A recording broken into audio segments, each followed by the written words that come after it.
ॐ अज्ञानतिमिरान्धस्य ज्ञानञ्जनशलाकया चक्षुरुन्मिलितं येन तस्मै श्रीगुरुवे नमः। हरे कृष्णा। भगवद गीता अध्याय 8 अटेनिंग द सुप्रीम। ओके, श्लोक संख्या 8।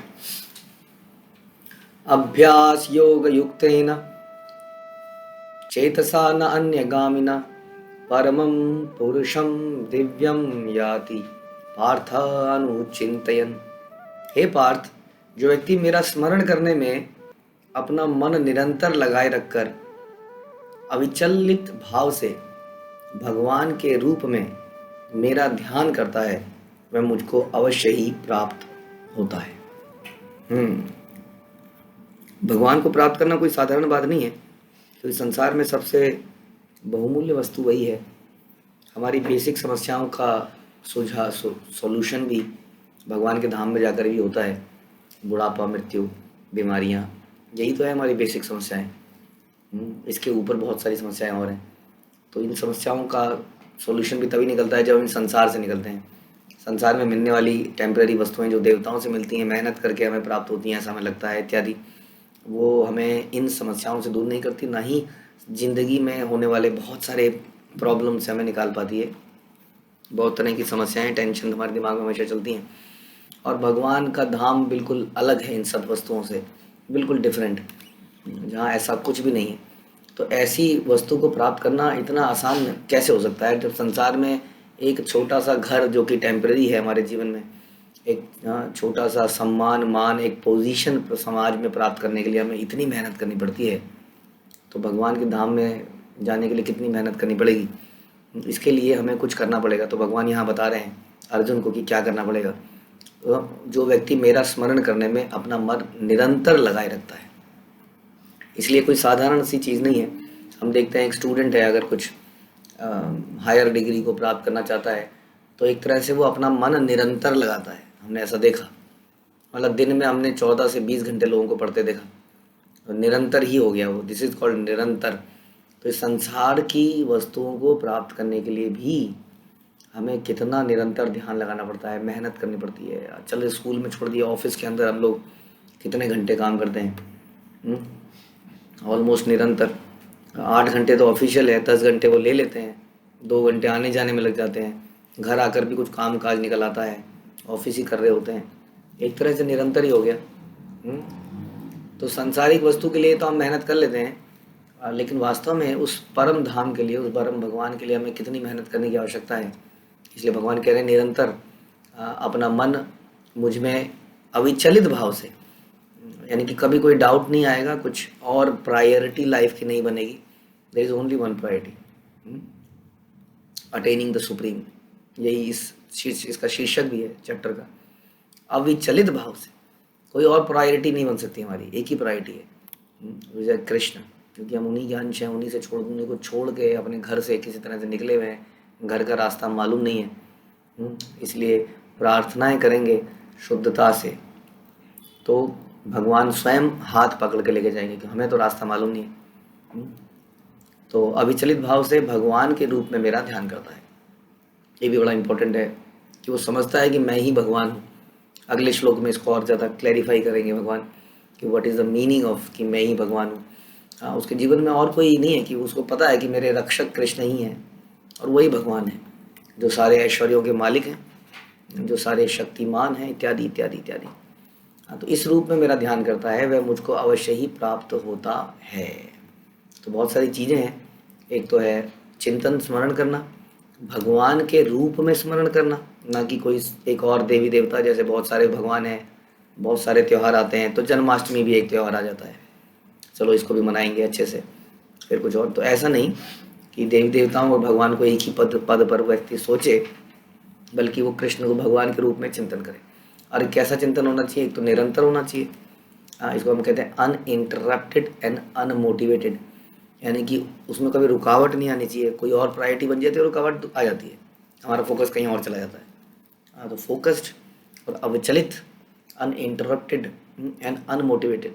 जब अनमोटिवेटेड होता है तो अनइंटरप्टेड होता है, यानी कि जब हमारा अपना पर्सनल मोटिव नहीं होता है तो वो भक्ति भाव हमेशा चलता है, जब मोटिव होता है तो मोटिव पूरा होता है तो हम अच्छे से करते हैं, मोटिव पूरा नहीं होता है तो हम अच्छे से नहीं करते हैं। हमारी सरेंडरेंस भी जो है वो कंडीशनल है।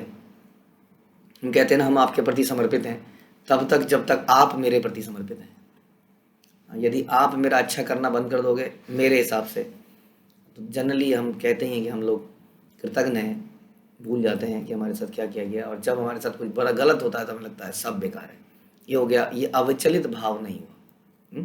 तो अविचलित भाव से निरंतर और निरंतर मेरा स्मरण करता है, वो मुझको अवश्य प्राप्त करता है, मुझको प्राप्त करता है भगवान को, भगवान के धाम को, और वास्तव में फिर सारी समस्याएं समाप्त हो जाती हैं। This is what we all want. हम इन समस्याओं को तो सुलझाने में लगे हैं, और वो सारी सुलझानी है तो उसके लिए ये करना पड़ेगा, लेकिन somehow we are not convinced with it. मुझे नहीं लगता कि भक्त लोग भी इससे कन्विंस्ड होते हैं।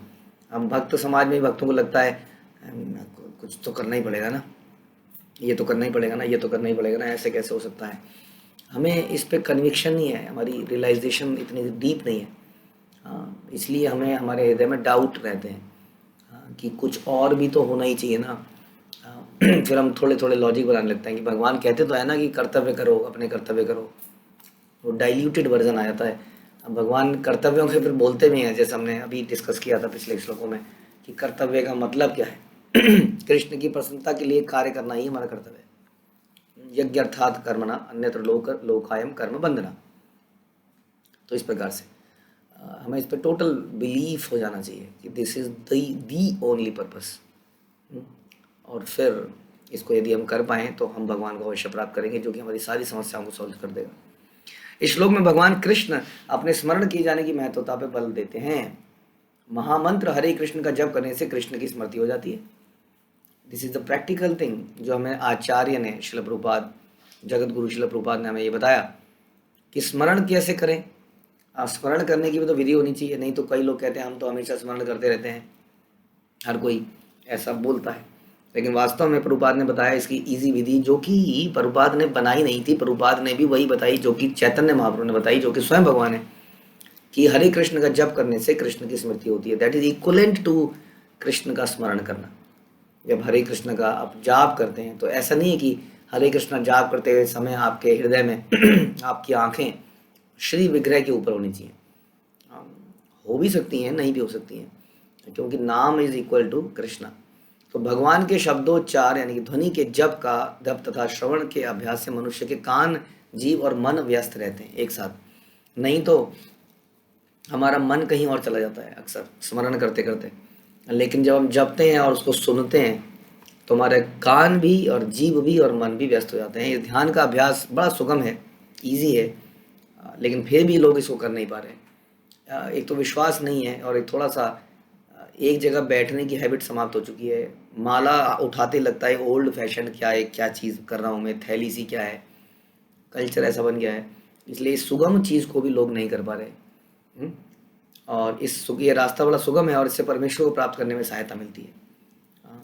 पुरुषम का अर्थ भोगता है। यद्यपि सारे जीव भगवान की तटस्थ शक्ति है ना। जीव क्या है? भगवान की तटस्थ शक्ति है, या आध्यात्मिक शक्ति, छोटा सा अंश है भगवान का, जो कि भौतिक शक्ति से प्रभावित हो जाता है, किंतु वे भौतिक कलमश से युक्त है। वे स्वयं को भोक्ता मान लेता है। हम लोग I am the owner, I am the enjoyer, जबकि वे होते नहीं हैं। यहाँ पर स्पष्ट उल्लेख है कि भगवान ही अपने विभिन्न स्वरूपों नारायण, वासुदेव आदि स्वांशों में के रूप में परम भोक्ता है। और हमारा ये अपने आप को भोक्ता मान लेना हमारी बहुत बड़ी समस्या है, बहुत बड़ी डिप्रेशन, हाइपरटेंशन का कारण यह है। क्योंकि हम जब भोक्ता नहीं स्थापित कर पाते हैं अपने आप को तो हमें गुस्सा आता है। बहुत सारे लोगों के सामने तो हम स्थापित कर ही नहीं पाएंगे, क्योंकि हमारे अंदर इतना बल नहीं है। अपने अपने योग्य क्षमता के अनुसार हम अपना प्रभाव फैलाना चाहते हैं। कोई व्यक्ति एक ऑफिस के अंदर हेड है तो वो ऑफिस का ओनर, कंट्रोलर, भोक्ता बनना चाहता है, और कभी कोई व्यक्ति उसकी बात को नहीं मानता तो वो गुस्से में आके उसको निकाल देता है, उसका दुश्मन बन जाता है, उसको बर्बाद करने को लग जाता है, क्योंकि उसके अंदर ताकत है। उसी तरह से हम लोगों के अंदर पावर थोड़ी कम होगी तो हम लोग अपने घर में तो अपना सिक्का चलाते ही हैं। इसलिए पुरुष लोग कई बार ऑफिस में अपने बॉस से, बॉस भोक्ता है बन जाता है, पिट के आते हैं, घर में भोक्ता बनते हैं और पत्नी को पीटते हैं। या पत्नी पर रौब दिखाते हैं, वहाँ का गुस्सा वहाँ निकालते हैं। ये है हमारे अंदर भी, क्योंकि वहाँ तो निकाल नहीं पाए, भोक्ता बनने की इच्छा तो थी। ऑफिस में हमारा भी कोई भोक्ता आ गया, हमारा भी कोई, हमारे ऊपर भी एक बहुत बड़ा बुलडॉग आ गया, हम एक पामेरियन बन के रह गए। लेकिन घर में जब हम आए तो पामेरियन भी बुलडॉग बन गया। लेकिन कई बार घर में जब वो आता है तो बुलडॉग बनता है, उसके सामने एक और एल्सेशियन खड़ा हो जाता है। हाँ, तो कई बार पुरुष पामेरियन बन जाता है, डिपेंडिंग ऑन कि किस घर में क्या कंडीशन है। लेकिन हर कोई कॉम्पीट करना चाह रहा है, हर कोई अटैक करना चाह रहा है एक दूसरे के ऊपर। हम्म? जबकि वास्तव में भगवान भोक्ता है, और वही भोक्ताराम यज्ञ तपसाम सर्वलोके महेश्वरम। He is the controller, he is the enjoyer. और हम क्या हैं फिर? हम हैं to be enjoyed. This is the correct definition, to be enjoyed. सुन के बड़ा अजीब सा लगता है, I am to be enjoyed. बुरा सा लगता है ना, I am to be enjoyed. लेकिन यही जब हृदय एकदम पवित्र हो जाता है तो बड़ा अच्छा लगता है। I am to be enjoyed, yes, Krishna will enjoy me. जैसे कि शुद्ध प्रेम में कहीं पर भी ऐसा होगा तो बड़ा अच्छा लगता है व्यक्ति को कि हम सेवा करें किसी की। हाँ, हम लोग सेवा करते हैं, हम देखते हैं मंदिरों में, गिरजाघरों में, गुरुद्वारों में लोग आके टू बी इंजॉयड करते हैं। यस, लोग आके रोटियां बनाते हैं, बर्तन मांजते हैं, दूसरे लोग खा रहे होते हैं, इसका मतलब वो इंजॉय बन गए ना। लेकिन फिर भी सेवा करने वाले को बड़ा आनंद आ रहा होता है, और वो अपने आप वॉलेंटरली जा के, हमने देखा है ना, आपने देखा ही होगा, चाहे मंदिर हो चाहे गुरुद्वारा हो, कहीं पर भी लोग आके सेवा करने को तैयार हैं। टू बी इंजॉयड, ये है करेक्ट। लेकिन ये जो फीलिंग है ये थोड़ी देर के लिए रहती है, Sunday to Sunday like that, और सम टाइम। अगर यही फीलिंग को हम एक्सटेंसिवली हमेशा कर पाएँ भगवान के लिए, तो वो परम आनंद हमें हमेशा मिल सकता है। बट हमें ये प्रैक्टिकल लगता नहीं है, क्योंकि ऐसा हम दिखता नहीं है समाज में आज के डेट में। लेकिन प्रभुपाद ने इसको हमें करके दिखाया, कैसे आप हमेशा दास के भाव में रह सकते हैं। तो भक्त हरे कृष्ण का जप करके अपनी पूजा के लक्ष्य परमेश्वर का, उनके किसी भी रूप, नारायण, कृष्ण, राम आदि का निरंतर चिंतन कर सकते हैं। ऐसा करने से वह शुद्ध हो जाता है। तो भगवान का चिंतन, भगवान का नाम लेके इत्यादि से ही व्यक्ति शुद्ध हो सकता है। वो किसी साबुन से, शैम्पू से लगा के, और या चलो आप तो बाहर से सफाई है, अंदर पानी डाल के उसको, हाँ, उल्टी करके, कोई योगा की पद्धति से अंदर से भी शुद्ध नहीं हो सकता है। ये शुद्धता केवल भगवान के नाम रूप गुण लीला से ही हो सकती है। तो योग अंतःकरण से के परमात्मा का ध्यान है। इसी प्रकार हरे कृष्ण के जप द्वारा मनुष्य अपने मन को परमेश्वर में स्थित करता है। मन बड़ा चंचल है, अतः ये बड़ा जरूरी है कि मन को बलपूर्वक कृष्ण की भक्ति में लगाया जाए। प्रायः उस एक प्रकार के कीट का दृष्टांत दिया जाता है, तो तितली बनना चाहता है और इसी जीवन में तितली बन जाता है। इस प्रकार यदि हम निरंतर कृष्ण का चिंतन करें तो निश्चित है कि हम जीवन के अंत में कृष्ण जैसा शरीर प्राप्त कर सकेंगे। हाँ, कृष्ण का शरीर क्या है? सच्चिदानंद है। हमारा भी ऐसा शरीर बन सकता है, लेकिन नॉट लाइक कृष्णा।